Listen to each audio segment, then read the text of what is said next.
তো বন্ধুরা, আজকে আমি আপনাদের মাঝে নিয়ে আসলাম নতুন একটি নাটক। নাটকটির নাম হলো বাঁচবো না তোকে ছাড়া। আসসালামু আলাইকুম দর্শক, কেমন আছেন আপনারা? আশা করি সবাই ভালো আছেন। বাঁচবো না তোকে ছাড়া নাটকটিতে অভিনয় করেছেন সাকিব সিদ্দিকী ও আরোহী মিম।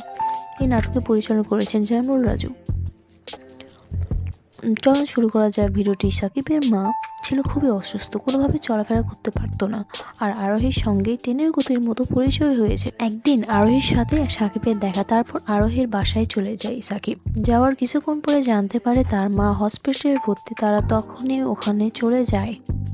তার কয়েকদিন পর সাকিবের বাবা অ্যাক্সিডেন্ট হয় এবং সাকিবের বাবা মারা যায়। সাকিব অনেকটাই ভেঙে পড়ে যায়, আরও বেশি ভেঙে পড়ে যায় যখন জানতে পারে আরোহী মিমের বিয়ে। চলে গেল কয়েকটা বছর। হঠাৎ আবার স্টেশনে দেখা হলো সাকিব এবং আরোহীর।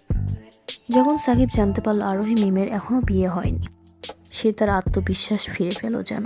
তো বন্ধুরা, আমার ভিডিওটি যদি আপনাদের কাছে ভালো লেগে থাকে অবশ্যই সাবস্ক্রাইব করতে কিন্তু ভুলবেন না। আগামী কোনো ভিডিওতে দেখা হবে। আল্লাহ হাফিজ, ভালো থাকবেন, ধন্যবাদ।